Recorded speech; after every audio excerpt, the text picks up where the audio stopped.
الحمد لله رب العالمين، والعاقبة للمتقين، ولا عدوان إلا على الظالمين.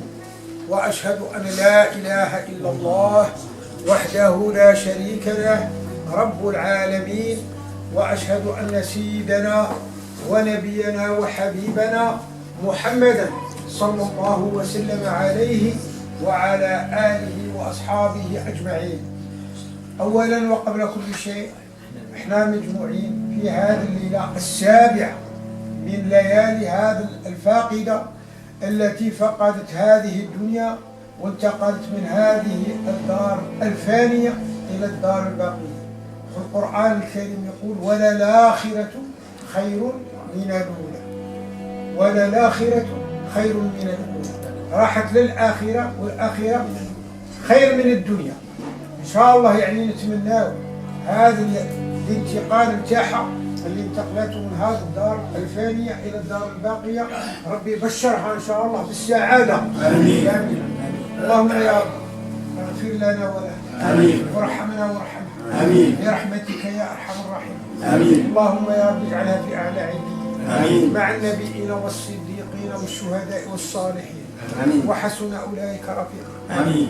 اللهم يا رب إن كانت محسنة فزد لها في إحسانها، آمين، وإن كانت مسيئة فتجاوز عنا وعنها في سيئاتها، آمين. اللهم لا تحرمنا أجرها، آمين، ولا تفتنا بعدها، آمين، واغفر لنا ولها برحمتك يا أرحم الراحمين يا رب العالمين، آمين. وليداتها وزوجها باسمي وباسمكم جميعا نقول لهم يعني عظم الله أجركم وغفر لنيتكم وأحسن عزاءكم وجعل الجنة مأواها ومثواكم، فلله ما أعطى وله ما أخذ.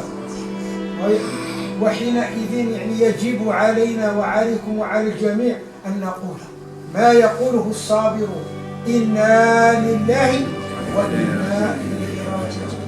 أولئك عليهم صلوات من ربهم ورحمة وأولئك هم المهتدون.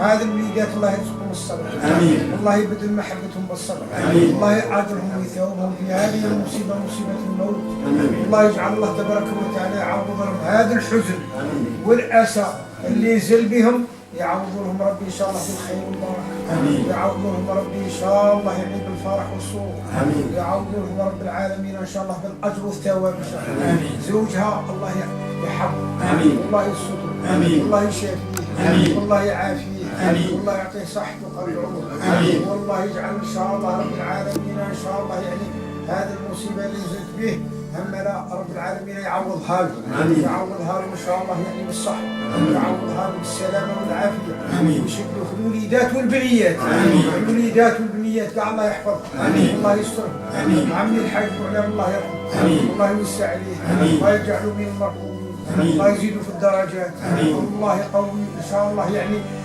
زادوا ومالوا، ويجعلوا إن شاء الله يوم القيامة هذا الإنفاق اللي كان ينفقوا والذكر اللي كان يذكروا والصلاة اللي كان يصليها، أما لا والصلاة على رسول الله صلى الله عليه وسلم، وإن شاء الله كون ربي يجعله في الميزان تاعو، وتكون إن شاء الله هي يعني اللي تسعد السعادة الأبدية، آمين، يعطي له ربي إن شاء الله الجنة العارضة اللي كنا تكلمنا عليها البارح، يعني قلنا سارعوا، وفي آية أخرى سابقوا إلى مغفرة من ربكم وجنات عرضها كعرض السماء والأرض، كعرض السماء والأرض. هذه الجنة إن شاء الله ربي يكرمنا ويكرم هذه المخلوقة بها إن شاء الله، آمين. بن عيسى الله يرحمه، آمين، الله يوسع عليه، آمين، ويجعله من المرحومين، آمين. الأم نتاعكم الجدة نتاعكم إن شاء الله كانت مؤمنة وكانت تحب، كانت يعني عندها واحد النية تطلع عند الحاج الحول هملا باش تسمع نهار الجمعة، تسمع الدرس وتسمع الحديث وتسمع القرآن، تروح عند الحاج الحول تقعد أيام يعني في طوع باش تسمع هذاك الحديث نتاع الجمعة وباش تسمع الخطبة نتاع الجمعة. وهذا دليل على محبة قاوية فيها، محبة وإيمان كامل. سيدنا أبو بكر الصديق رضي الله تعالى عنه الإيمان نتاعو الكامل، قالك لما جاء وكان سيدنا محمد صلى الله عليه وسلم في الإسراء والمعراج، عاد بين الإسراء والمعراج أما لا وبقى يحكي قريش هاش تشد كذبوه. سيدنا أبو بكر الصديق كان غايب، منين جاء قالوا له ما سمعتش، قال هودي صاحبك بركاه من كذب الارض راه بكذب السماء، كيفاش استاقل؟ قالوا له هاشتاقل قال لهم والله لئن قال اكثر من هذا لاصدقنه.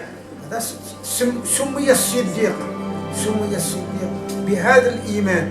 سيدنا محمد صلى الله عليه وسلم لما مات جده ويعني كان العم تاعو حضروا ابو طالب حضروا. لما حضروا عملا كان في الحضانه تاعو، جاته النبوه والرساله، بدا يدعي الى الايمان ويدعي الى الاسلام